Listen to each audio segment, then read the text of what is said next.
Setiap kali kita buat bisnes, kita bekerja, kita kena fokus. Adakah kita punya duit yang kita keluarkan adalah untuk tambah saving dan tambah harta? Ataupun tiap-tiap tahun naik gaji, kita hanya tambah hutang? Kaya ni tuan-puan bukanlah bermaksud kita ada rumah besar, ada kereta besar, boleh pergi bercuti mahal. Tak. Kaya bermaksud berapa lama kita boleh bertahan kalau kita hilang punca pendapatan.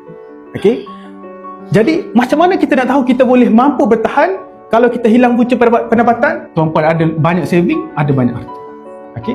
Jadi yang saya share tadi, 3 tadi, itu adalah cara tuan-puan membina harta. Salah satunya dengan public goal. Okey. Jadi berdasarkan pengalaman saya tadi, kita cuma sebagai seorang dealer cuma berkongsi ilmu saja, tuan-puan. Okey.